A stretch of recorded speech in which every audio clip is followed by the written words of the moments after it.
Buongiorno e ben ritrovati per questa nostra nuova puntata di 7 in punto. Oggi ci occupiamo di economia legata al mondo artigiano e sono contenta di avere qui con me il presidente di Confartigianato Imprese Veneto, Roberto Boschetto. Buongiorno e benvenuto. Grazie, buongiorno a tutti.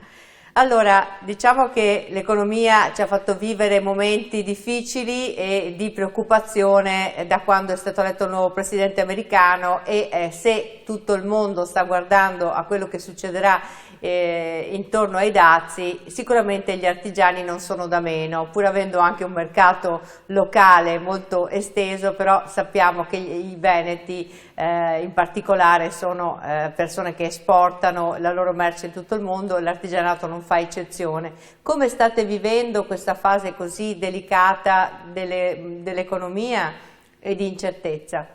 No, purtroppo questa situazione che ha creato questo nuovo presidente non è da poco. Dobbiamo pensare che a livello Italia, se questo procede come un colpo dice, un colpo smente, questo creerebbe una difficoltà tale che abbiamo circa 33.000 dipendenti che sarebbero disoccupati, quindi in grosse difficoltà a livello Italia. Ma andiamo piuttosto nel nostro caro Veneto, fatto per il 99,2% di piccole e medie imprese e quindi di noi anche artigiani.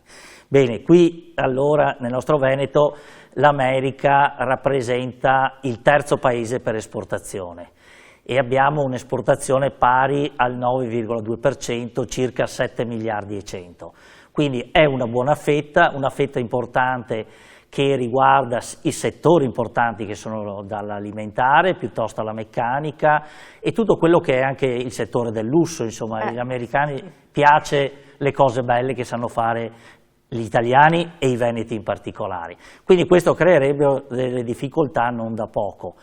Altra difficoltà noi la stiamo purtroppo vivendo già in Europa e quindi a livello anche globale con il green, cioè tutto il sistema automotive che da qualche anno, con la scusa delle auto a energia elettrica e via dicendo, ecco, questo settore ha creato una crisi tale dove, ad esempio, la metalmeccanica da un anno e mezzo ha una recessione molto, molto importante. I dazi creerebbero ancora di più. E questo c'entra anche col mondo artigiano, anche nell'automotive c'è un aspetto che è legato alle imprese artigiane. Assolutamente sì, perché dobbiamo pensare che nel nostro Veneto molti componenti, principalmente di auto europee, quindi tutto il settore che viene prodotto in Germania, viene fatto nel nostro Veneto e viene fatto nella metalmeccanica dei nostri artigiani.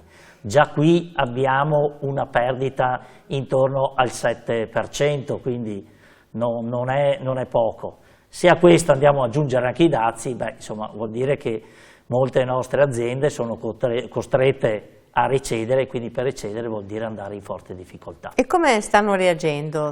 Hanno già cominciato a cambiare qualcosa, a cercare altri mercati oppure sono in attesa? Cioè, il mondo sembra quasi un po' sospeso in attesa di capire. Allora, da un lato sì, si sta sperando che questi dazi siano più bassi possibile.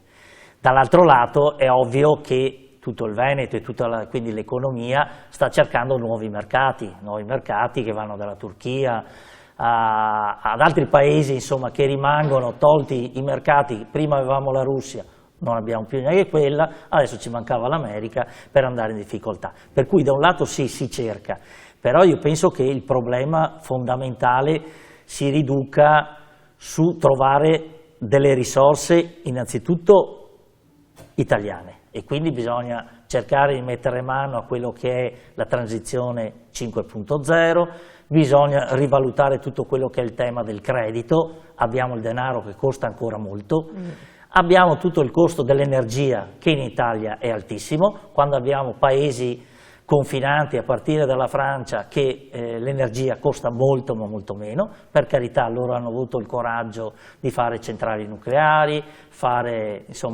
proiettarsi in un mercato di produzione dell'energia più coraggioso.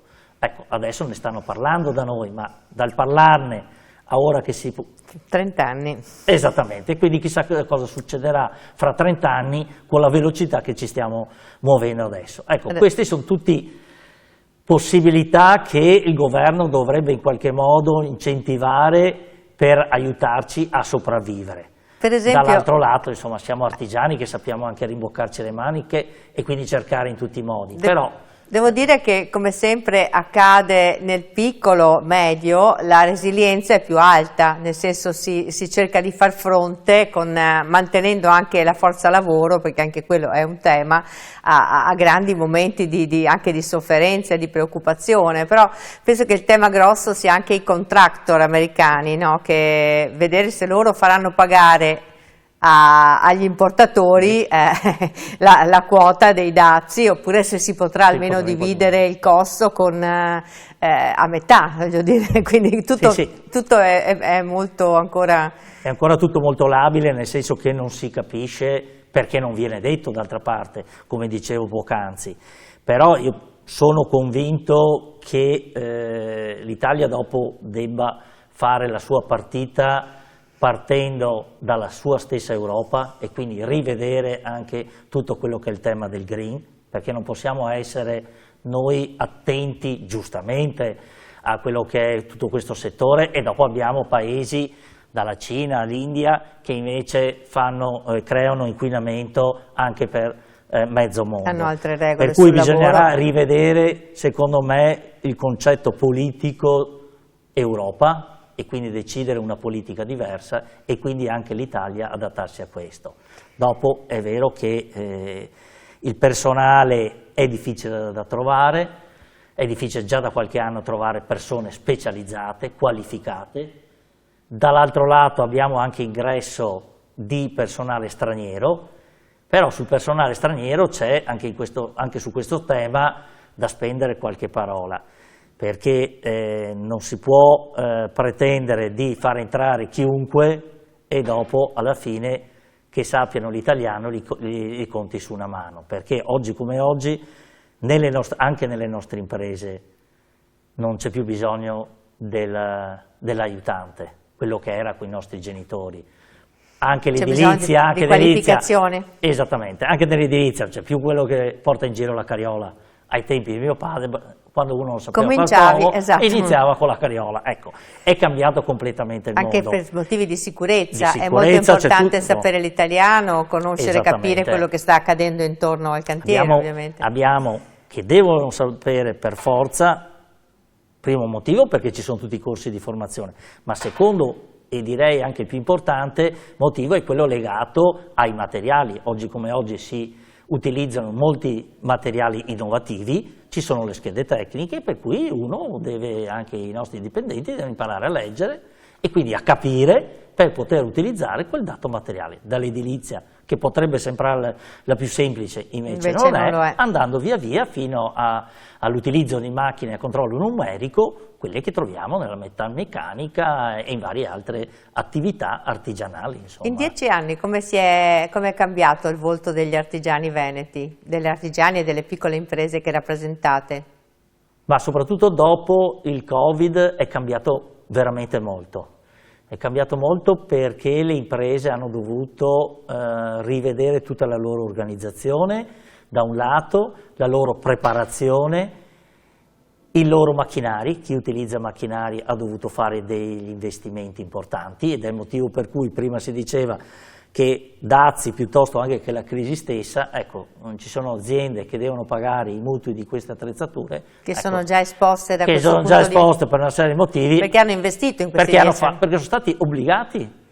È stato il grande tema del Covid che ha messo allo scoperto questo problema, aziende che avevano investito, che si sono trovate con praticamente l'azienda chiusa, e lì è stato un bel... però non è che quegli investimenti sono fermati, poi piano piano ovviamente continuano a macinare interessi. E d'altra parte, per essere una regione che esportiamo su macchine, sia automobili che attrezzature di alto livello, ci vuole competenze da un lato e dall'altro lato attrezzature adeguate, e quindi il rinnovo del parco macchine è indispensabile. Quindi questo mette in difficoltà sentire purtroppo che un paese come l'America, nato, almeno da quando sono nato io, sentivi l'America deve essere il luogo della bontà e del vogliamoci bene, ma insomma adesso mi sembra che con questo Presidente questo sia sparito e che quindi insomma sia da rivedere un po' tutto. Per quello io ritengo che l'Europa debba vedere la sua politica come un'unione di Stati che cerchi di essere il più indipendente possibile, perché se parliamo della globalizzazione, che è stata tanto decantata 20 anni fa, dove tutti dovevamo andare verso prodotti in giro per l'Europa, dove ognuno doveva essere l'eccellenza per qualcosa, beh, insomma, ce ne siamo accorti in questi ultimi 2 o 3 anni, questo è svanito tutto, insomma, dai componenti dei microchip e via dicendo, piuttosto che a tante altre cose. Ma ci sono temi... tra i giovani, perché so che voi avete anche un bel parco di giovani ancora tra i vostri associati, ce ne sono che hanno voglia di rimettersi a fare questa impresa, cioè questo Veneto che conoscevamo, ha ancora tutta questa possibilità di rimanere tale tra i giovani oppure le preoccupazioni ci sono anche in quel settore aumentano anche per loro? Diciamo che aumentano perché i giovani, allora se sono attività legate alla tecnologia i giovani li trovi, perché un po' nascono con questa... Li trovi come dipendenti o come imprenditori? Principalmente fare impresa oggi è molto difficile. Quindi come dipendenti al momento? Inizialmente come dipendenti, che secondo me è anche la strada giusta. Direi che la maggior parte delle imprese nate 30 anni fa sono nate perché erano ex dipendenti che si sono messi in proprio. E questa secondo me è anche la strada giusta. Purtroppo è difficile farlo adesso perché la burocrazia da un lato e tutte quelle che sono le difficoltà per mantenere un'azienda, seppure piccola, portano molti a dire, beh, piuttosto, come si usa dire in dialetto, vado a lavorare sotto Paron. Ecco, questo però dispiace perché le eccellenze le fai nel momento in cui nascono questa moltitudine di piccole imprese, perché sono tante piccole eccellenze dove il datore di lavoro lavora a fianco ai suoi collaboratori, dobbiamo pensare che sono dai 3, 4, 5 al massimo la dimensione delle piccole imprese artigiane, però è proprio per queste dimensioni, per questa fattezza che creano eccellenza, perché stando sempre a fianco di chi conosce prima di te il lavoro hai possibilità di imparare. Se ti prendono, per quanti corsi di formazione tu possa fare, ti prendono e ti mettono su un posto e dire bene adesso arrangiati, beh è difficile che questo impari. Certo. E quindi diventi un numero, ma allora è un altro tipo di attività e questa la troviamo nell'industria, l'industria che spesso per ottenere risultati positivi ha esportato aziende intere creando i pro e contro nel nostro territorio. Hanno sempre mentre detto noi ci siamo sempre. Che il piccolo e bello era sull'orlo della fine, no? Perché confrontandoci appunto con un mercato sempre più globalizzato si pensava che anche nel mondo artigiano ci dovessero essere dei cambiamenti. Abbiamo provato con le filiere, con i distretti, com'è adesso la situazione? Si sta ancora cercando un... Alla fine si sta tutti tornando indietro, nel senso che, come dicevo prima, la globalizzazione ce ne accorgiamo che non è sufficiente se non in alcuni casi, ma viceversa è giusto investire ancora nel nostro paese, nelle nostre attività e quindi i luoghi sono le associazioni affinché le persone, chi vuole aprire un'azienda possa avere un aiuto come in Confartigianato, che è la prima associazione come dimensioni. Quanti siete voi? Per 45.000 sono a livello veneto ed è la principale associazione di artigiani attualmente nel Veneto. Però per far questo, ripeto, le associazioni sono utili, direi indispensabili per aiutare, siamo al fianco delle imprese, dei nostri colleghi, per aiutarli a far sì che ci sia qualche imprenditore che intraprende una nuova attività, ma un altro tema importante è invece il cambio generazionale. Ci sono molte realtà, anche di 10 dipendenti, che per una serie di motivi abbiamo i figli che non vogliono continuare. E qui si perde uno out, una conoscenza, un aziende che non possono andare nel mercato come le grosse aziende per essere assorbite, ma che perdono, nel senso vengono chiuse. Vengono chiuse senza lasciare niente. Esattamente. Insomma, e questo secondo lei che percentuale di aziende riguarda? Adesso il numero non ce l'ho, non ce l'ho, però ce ne sono parecchie negli ultimi 5-6 anni, perché la fascia principale di imprese sono nate nel dopoguerra e quindi vuol dire che il datore di lavoro sta arrivando verso la fine.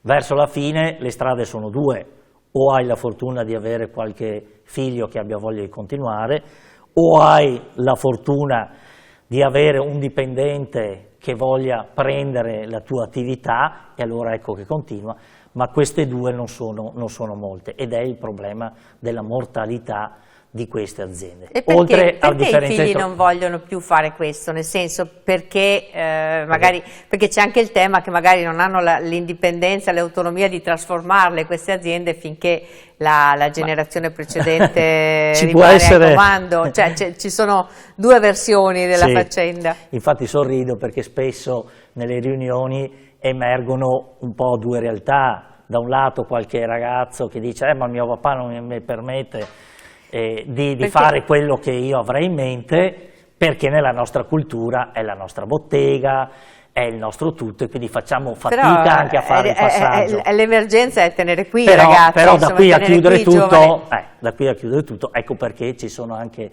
degli incontri informativi, formativi sui passaggi generazionali, perché riteniamo che questa forma di culturalizzazione degli imprenditori di una certa età sia fondamentale per passare a nuove generazioni. Dall'altro lato abbiamo anche i ragazzi che a volte vedono la vita che ha fatto il padre e non vogliono farla, oppure vogliono fare lavori autonomi con meno sacrificio, spesso anche accade, perché la qualità della vita è considerata in modo diverso e questo ce ne accorgiamo anche nei nostri dipendenti. Negli ultimi anni, soprattutto dopo il Covid, l'esigenza dei nostri dipendenti è raggruppare il più possibile le ore, quindi mezz'ora di pausa, però io alle 4:30 vado via, perché ho il calcetto, perché ho il figlio da portare di qua, portare di là, quando io vengo per cambio generazionale, mio papà non mi ha mai portato da nessuna parte, certo. la mentalità era il lavoro, no? Adesso giustamente è cambiata e quindi c'è questo anche cambiamento che avviene, però io sono convinto che sia solamente questione di un passaggio culturale imprenditoriale che si possa fare, perché io vedo che riusciamo ad accontentare i nostri dipendenti su queste esigenze e alla fine siamo tutti contenti, nel senso insomma basta cambiare mentalità che anche se non lavori fino alle 7, però inizia alle 7 della mattina. La produttività insomma è quello importante. La produttività viene fatta sempre 8 ore, e non l'orario, esatto. Orari diversi e tempi diversi. Però è giusto. Poi c'è lo smart working, ci sono tanti altri modi di lavorare, ci sono anche adesso il lavoro viene favorito, una volta era molto più manuale, adesso come dicevamo ci sono molte più attrezzature, si possono trasferire, comandare a distanza e le lavorazioni sono anche automatiche per tanti motivi, anche nell'ambito dell'artigianalità, insomma, per cui...